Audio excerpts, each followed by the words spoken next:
bienvenidas y bienvenidos a una emisión más de Aprende en Casa. Una nueva oportunidad de compartir conocimientos de la asignatura de Tecnología de tercer grado de secundaria. Antes de iniciarlas, los invitamos a preparar papel y lápiz para que puedan tomar nota de todo aquello que les parezca relevante y para que puedan realizar la actividad que les indicaremos más adelante.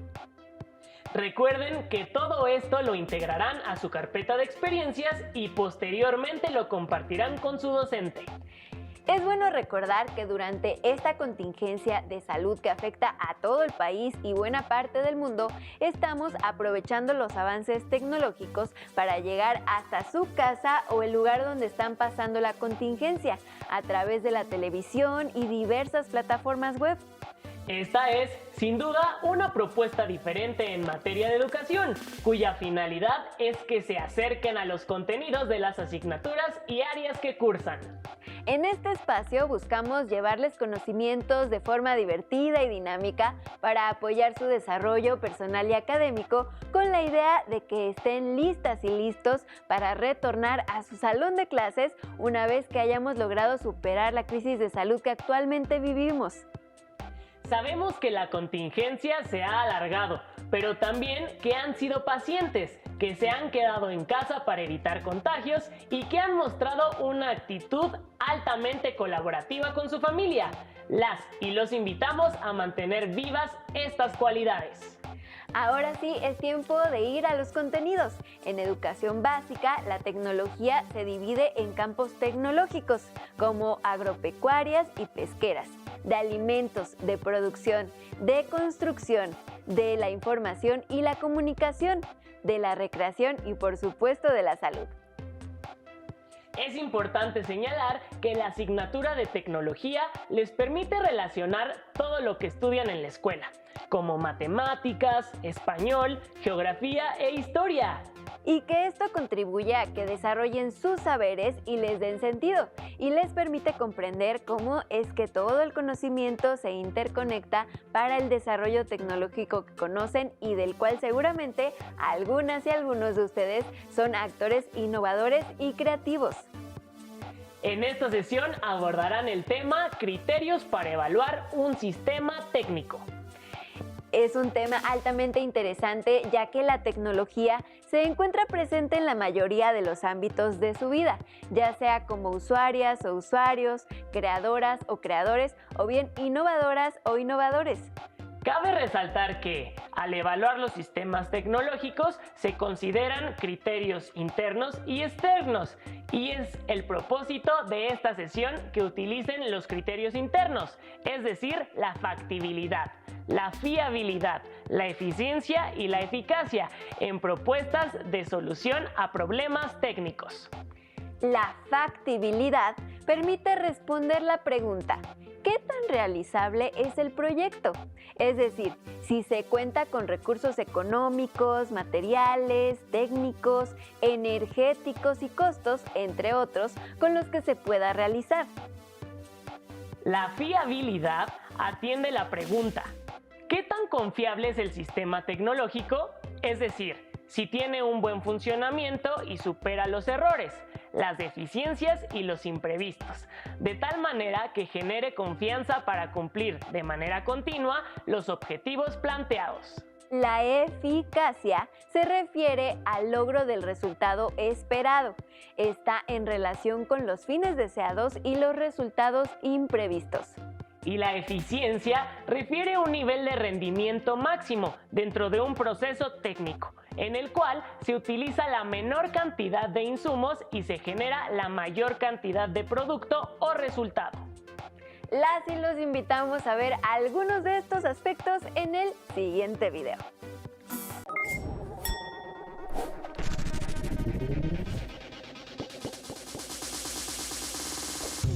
I'm Jasmine Lawrence, and I'm a program manager on the Xbox One engineering team.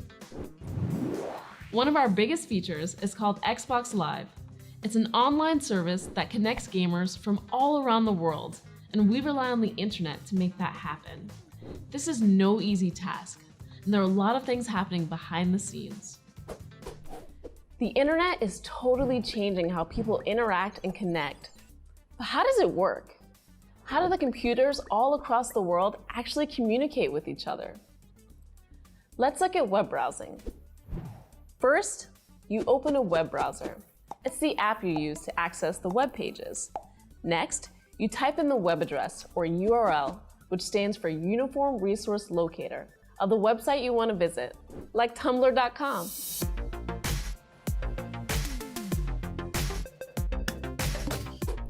Hi, I'm David Karp, the founder of Tumblr, and we're here today to talk about how those web browsers we use every day actually work. So you've probably wondered what actually happens when you type an address into your web browser and then hit enter. And it really is about as crazy as you can imagine. So in that moment, your computer starts talking to another computer called a server that's usually thousands of miles away.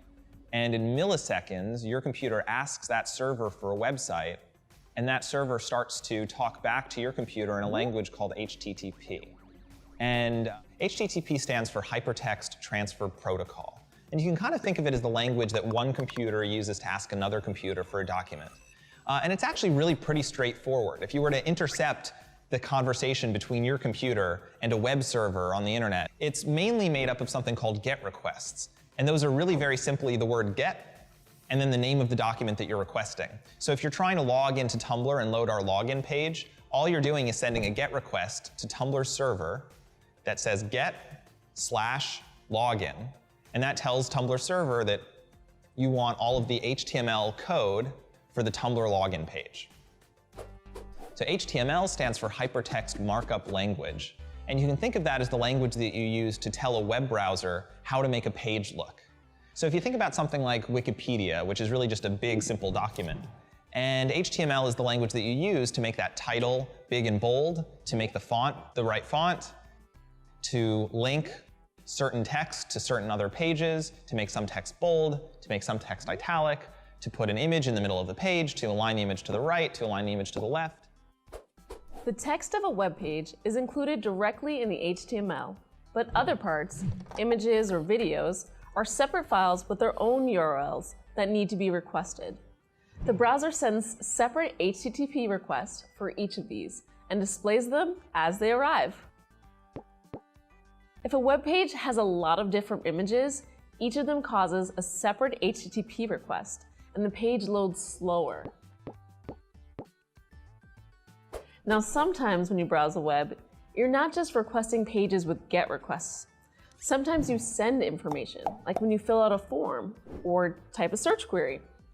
Your browser sends this information in plain text to the web server using an HTTP POST request. So let's say you log into Tumblr. Well, the first thing you do is you make a post request. That is a post to Tumblr's login page that has some data attached to it. It has your email address. It has your password. That goes to Tumblr's server. Tumblr's server figures out that, okay, you're David. It sends a web page back to your browser that says, success, logged in as David. But along with that web page, it also attaches a little bit of invisible cookie data that your browser sees and knows to save. And that's really important because it's really the only way that a website can remember who you are. And all that cookie data really is an ID card for Tumblr. It's a number that identifies you as David. And your web browser holds on to that number, and then the next time you refresh Tumblr, the next time you go to tumblr.com, your web browser knows to automatically attach that ID number with the request that it sends over to Tumblr server. So now Tumblr server sees the request coming from your browser, sees the ID number, and knows, okay, this is a request from David. Now, the internet is completely open. All of its connections are shared, and information is sent in plain text. This makes it possible for hackers to snoop on any personal information that you send over the internet. But safe websites prevent this by asking your web browser to communicate on a secure channel using something called Secure Sockets Layer and its successor, Transport Layer Security. You can think of SSL and TLS as a layer of security wrapped around your communications to protect them from snooping or tampering. SSL and TLS are active when you see the little lock that appears in your browser address bar next to the HTTPS. The HTTPS protocols ensure that your HTTP requests are secure and protected. When a website asks your browser to engage in a secure connection, it first provides a digital certificate, which is like an official ID card, proving that it's the website it claims to be. Digital certificates are published by certificate authorities, which are trusted entities that verify the identities of websites and issue certificates for them, just like a government can issue IDs or passports. Now, if a website tries to start a secure connection without a properly issued digital certificate, your browser will warn you. That's the basics of web browsing, the part of the internet we see day to day. To summarize, HTTP and DNS manage the sending and receiving of HTML, media files, or anything on the web. What makes this possible under the hood are TCP/IP and router networks that break down and transport information in small packets. Those packets themselves are made up of binary, sequences of ones and zeros that are physically sent through electric wires, fiber optic cables, and wireless networks. Fortunately, once you've learned how one layer of the internet works, you can rely on it without remembering all the details. And we can trust that all those layers will work together to successfully deliver information at scale and with reliability.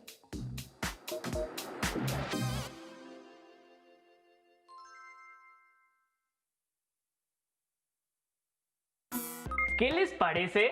Genial, ¿cierto? El Internet funciona de manera eficiente y fiable. Sin embargo, se sigue evaluando y en función de ello cada día se realizan mejoras para que cada vez cumpla de mejor manera los objetivos para los que fue desarrollado. Por otro lado, seguramente alguna vez han enviado mensajes secretos. ¿Cómo lo hicieron? Tal vez utilizaron una clave o código descifrado únicamente por ustedes y las personas con quienes compartieron dichos mensajes. Les recomendamos leer el libro El enigma de los códigos secretos de María Mañeru. En él encontrarán métodos para esconder mensajes de las miradas curiosas. Y mientras llega el momento de que puedan realizar esa lectura, las y los invitamos a ver el siguiente video. En él se muestra cómo los desarrolladores de este sistema tecnológico mantienen segura y secreta la información que se maneja en Internet a partir de cifrado y llaves públicas.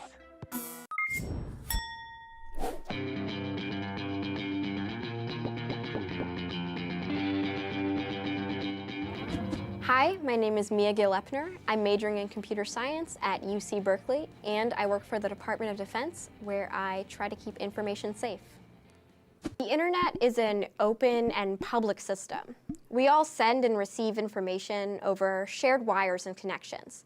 But even though it's an open system, we still exchange a lot of private data. Things like credit card numbers, bank information, passwords, and emails. So how is all this private stuff kept secret? Data of any kind can be kept secret through a process known as encryption, the scrambling or changing of the message to hide the original text. Now, decryption is the process of unscrambling that message to make it readable. This is a simple idea, and people have been doing it for centuries. One of the first well-known methods of encryption was Caesar's cipher, named after Julius Caesar, a Roman general who encrypted his military commands to make sure that if a message was intercepted by enemies, they wouldn't be able to read it. Caesar's cipher is an algorithm that substitutes each letter in the original message with a letter a certain number of steps down the alphabet. If the number is something only the sender and receiver know, then it's called the key. It allows the reader to unlock the secret message. For example, if your original message is hello, then using the Caesar cipher algorithm with a key of 5, the encrypted message would be this. To decrypt the message, the recipient would simply use the key to reverse the process. But there's a big problem with Caesar's cipher. Anybody can easily break or crack the encrypted message by trying every possible key.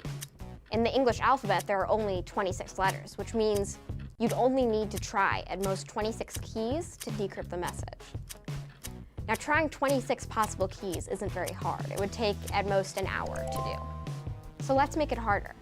Instead of shifting every letter by the same amount, let's shift each letter by a different amount. In this example, a 10-digit key shows how many positions each successive letter will be changed to encrypt a longer message.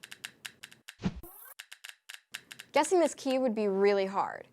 Using 10-digit encryption, there could be 10 billion possible key solutions.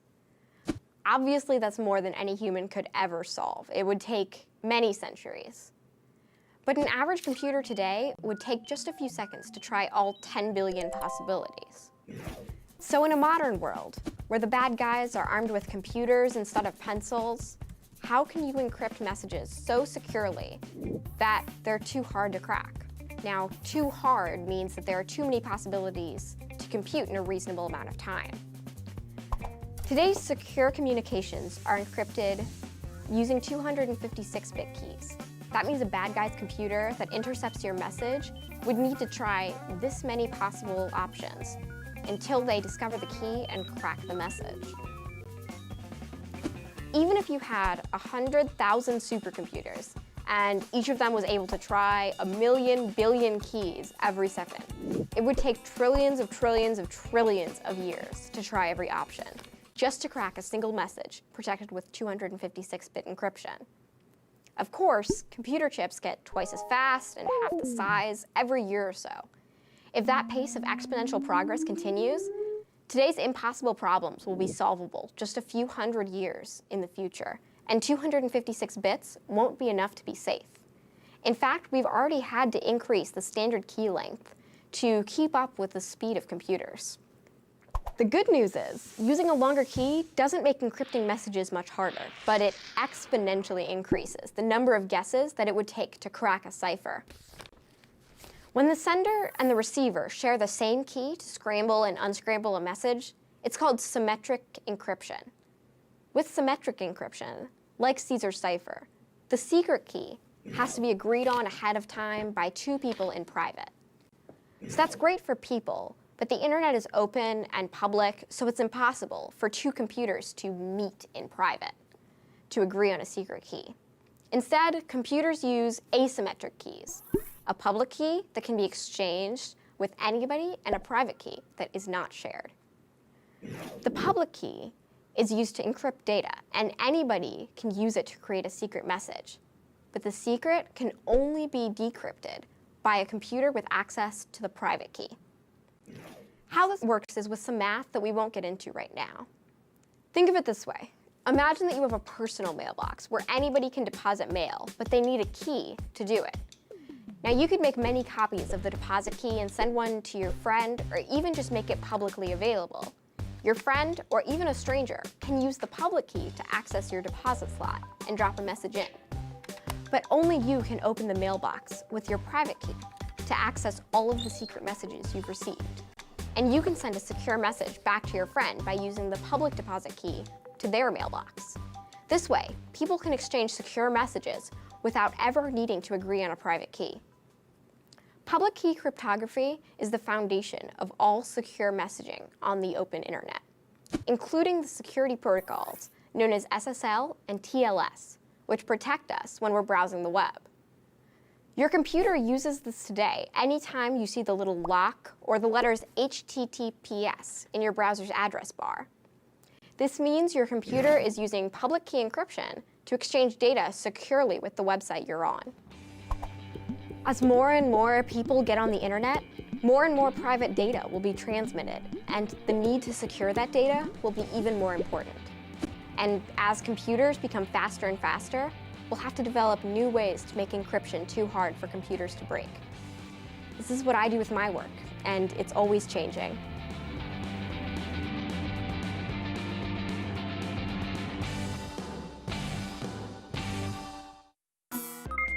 A partir de la información del video, ahora saben que en Internet es factible enviar y recibir información de manera fiable, eficiente y eficaz, pues cuenta con las características que lo permiten.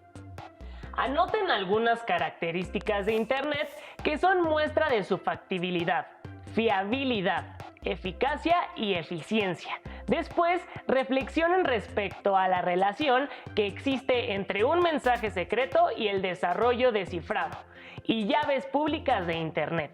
Compartan su reflexión con las personas adultas de su casa y anoten sus conclusiones. Y finalmente, guarden su actividad en su carpeta de experiencias. Existen personas que quieren conocer información de otras y buscan la manera de lograrlo a través de Internet.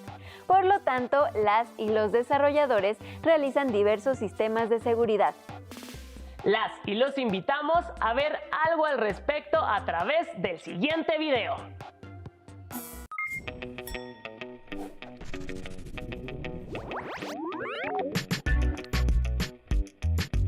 Hi, my name's Jenny Martin, and I'm the Director of Cybersecurity Investigations at Symantec.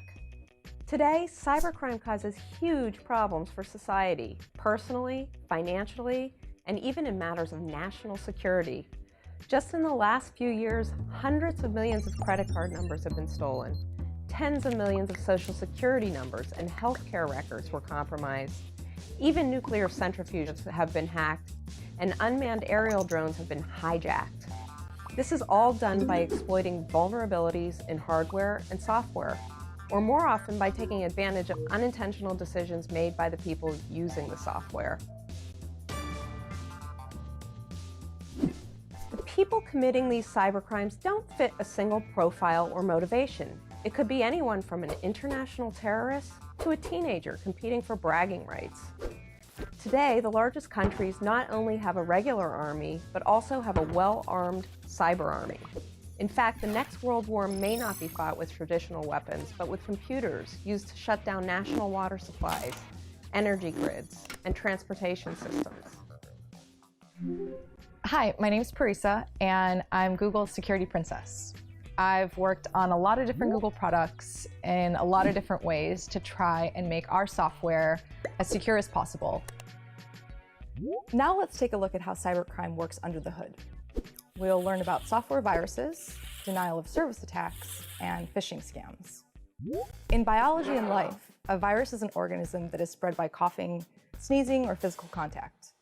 Viruses work by infecting cells, injecting their genetic material, and using those cells to replicate. They can make people really sick and then spread to other people. A computer virus works a bit similarly. A virus is an executable program that gets installed, usually unintentionally, and harms a user and their computer. It's also possible for a virus to spread itself to other computers. Now, how does a virus get on your computer in the first place? There are a couple ways an attacker can infect someone's computer. They might lure a victim into installing a program with deception about the program's purpose. So, for example, a lot of viruses are disguised as security updates. It's also possible that the software on your computer has a vulnerability, so an attacker can install itself without even needing explicit permission.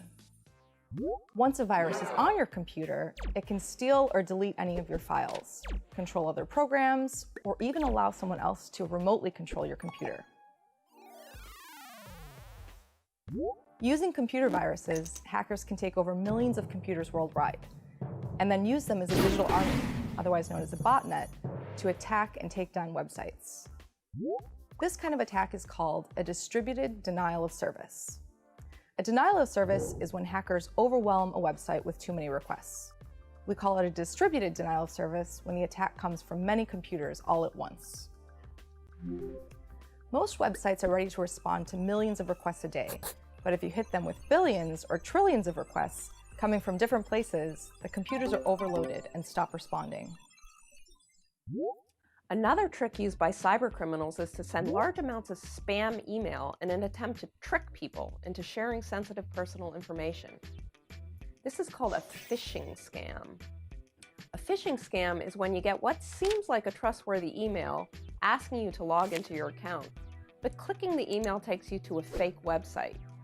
If you log in anyway, you've been tricked into giving your password away. Hackers can then use your login credentials to access your real accounts, to steal information, or maybe even to steal your money. Fortunately, there are many companies, laws, and government organizations working to make the internet safer, but these efforts are not enough. You may think when a computer system gets hacked, the problem was the security design or the software. 90% of the time a system gets hacked, however, it's not because of a security bug, but because of a simple mistake made by a human. It turns out there are steps we can all take to protect ourselves. Often, your actions not only impact the security of your own data and computer, but the security of everyone at your school, workplace, and home. With billions or trillions of dollars at stake, cybercriminals get smarter each year, and we all need to keep up.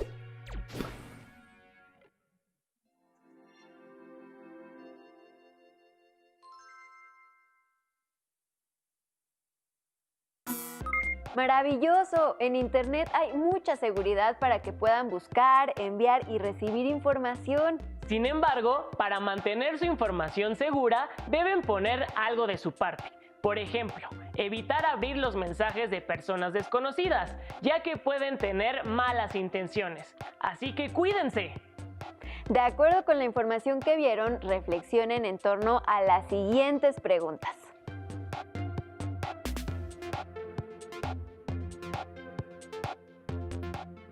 ¿Qué daños puede ocasionar un virus informático en un dispositivo electrónico como un smartphone, una tableta o una computadora personal?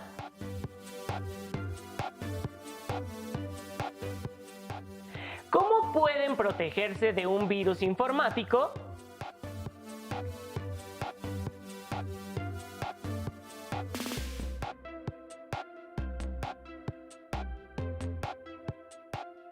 ¿Creen que el Internet se realizó con base en criterios de factibilidad, fiabilidad, eficiencia y eficacia?